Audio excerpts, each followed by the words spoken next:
All right. Hello, economic students. We are going to do a little lecture with lecture notes on the four factors of production. So get out the handouts. There was three handouts I gave you yesterday, and one of them was titled Four Factors of Production, or the factors of production. So if you could go ahead and grab that out, we're going to jump right into this. You can follow along, take notes, add in words as we go here. So I'm going to start sharing my screen and pull up this lecture here, the four factors of production. So we're going to start off the idea of what are factors of production. So the resources that are used to produce goods and services. Economists have identified four factors of production. So there's something that I need to say up front here is that when I started teaching economics, there was a textbook, and the textbook said that there were three factors of production. When I was in college, my college professor said that there were five factors of production. And the textbook that I use currently and myself say that there are four factors of production. So who's right? The correct answer is not my college professor, not the original textbook. The answer is Mr. P is right. Four factors of production. But I'm going to explain why there were differences between our beliefs as we go along, and so that there is no confusion on the four factors of production. The first factor of production is land. You will usually in any econ videos or any econ textbooks, uh, you'll see the word land because it fits really alliteratively with land, labor, capital, and entrepreneurship, the four factors of production. But basically, it's natural resources. So if I ask you on a test or a quiz, what are the four factors of production? The first one is simply land. If you want to put natural resources down just to help you to understand that, that's fine. But anything that is created is going to have some basis of coming from the land, whether it was plastic. Plastic is made by oil and chemicals, and that comes from the land. Whether it might be a wooden table, that comes from trees, which comes from the land. Food, which is grown agricultural, that comes from the land. So just about anything that is produced is going to have some element of coming from the land, some sort of natural resources that are going to, excuse me, be involved. So the first one is land. The second one is labor. This is the effort, not necessarily the brain effort, but the effort, the human physical effort. There can be some mental effort. Like a teacher, we have both physical and mental effort in producing the service of being a teacher to your children or to you guys. All right. And so labor, that's the human intervention part. You know, if I'm going to for example, open a baseball bat company. All right, my land is going to be wood. All right, specifically, baseball bats are made from ash, the ash tree, and so ash would be my land. And then the people I hire to work in my factory, they're going to be my labor. They're going to do something to that wood to eventually turn it into a bat. So land and labor are the first two uh, factors of production, and they're pretty easy to remember. And labor can be both physical or mental labor. Capital. Now, capital is the third factor of production, but what you're going to find is there are some textbooks, and as I mentioned, my college professor he actually breaks capital into two types of capital. I'm going to explain that in just a moment in the next slide. But capital is everything that is used to make more wealth, increase your wealth. So if you own a business, all the parts that you own in the business is capital. So for example, my baseball bat factory, the factory itself is capital. The machines are capital that used to make my baseball bats. The trucks that I use to haul my baseball bats to the market or haul the wood to my factory, this is all capital. If I'm a store, something as simple as my cash register is capital. Now, capital can include money if you're going to use that money to make more money. So any investment capital that I have might be the money that I'm going to spend on the business. All right.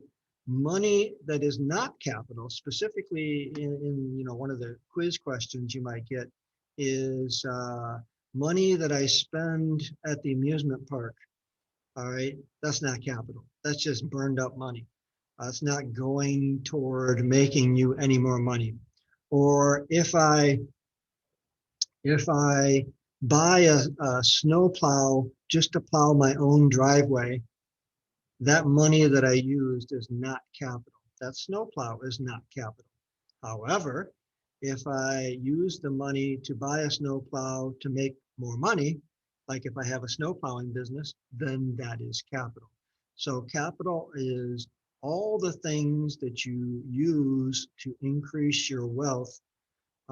Quite often, these are man-made sorts of things like trucks, buildings, products, machinery. These are all going to fall under the category of capital. Now, if we are going to be like my old college professor, we can break capital into two types: physical capital, and don't freak out, I'll come back to it, and human capital. This physical capital and human capital. So notice I've used A and B. These are not additional uh, numbers. When I say the 4 factors of production, this is not a 5th factor or a 6th factor. This is all going to fall under the category of capital. So the first one is physical capital. This is easy. I just described a lot of these things. Your business's cash register. If you're a farmer, your tractor is capital. Buildings, equipment. If your business you need to write, your employees need to write things. Anything that you spend in your business to run your business to make money is going to be considered capital. Anything that you are using that is not going to make you money is not going to be considered capital. So, for example, my family vehicle is not capital, but the truck that my snowplow guy has, that is capital. All right, so that's physical capital. These are things you can touch. Human capital, not to be confused with labor.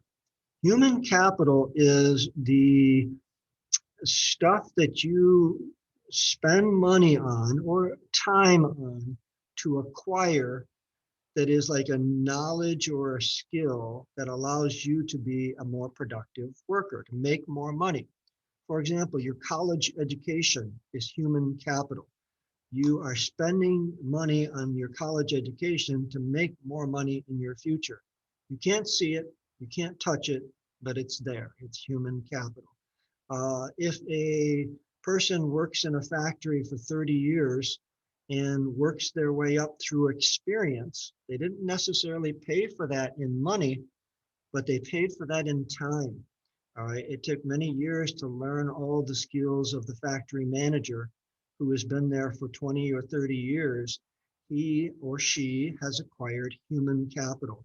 It's the knowledge, the skills that they acquire through education or experience to be a more productive worker. So they use their human capital in performing labor. All right, back to slide number 2 here. You use human capital to be a more productive laborer, but do not confuse the two things. All right, my college education is not considered labor, but my college education is considered human capital. The boss who knows more than I do because the boss has worked there for 10 years or many longer years and has acquired extra skills and experience. This is human capital. And the 4th factor of production is entrepreneurship. That's a big word. Don't misspell it. Entrepreneurship comes from the term entrepreneur. What is an entrepreneur? Entrepreneur is a person who takes land, labor, and capital and puts it all together to make a product. So if I go back to my bat situation, I can't just take a bunch of lumber and put it in a factory, buy a bunch of machines that can make baseball bats, and then throw some people in the building. I can't automatically just get baseball bats. If I throw the first three factors of production together, I'm not automatically going to get baseball bats.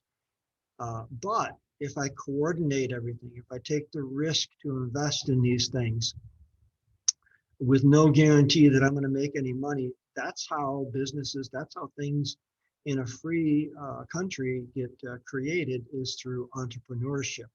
Now, in a communist country, that entrepreneurship is not going to be there. Somebody in the government's going to say, hey, you report to this building and you build baseball bats under penalty of execution.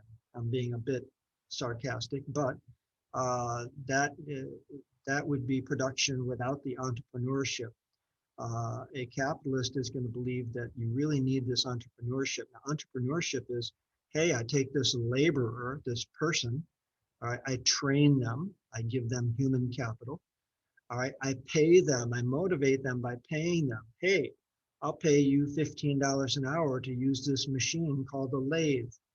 A lathe, for those of you guys that have had wood shop or you know anything about uh, equipment that you use with wood, that's one of those fast spinning machines.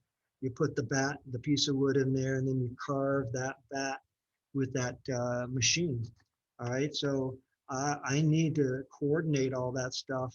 And if I do put a person or several people in a building and get the lumber delivered and get the lumber shipped and train my workers, that's all going to fall under the category of entrepreneurship. It's the coordination. You cannot just throw lumber, equipment, and other capital together in one room and expect, in humans, and expect that baseball bats are going to just pop out. All right, all that has to be coordinated, and that is entrepreneurship.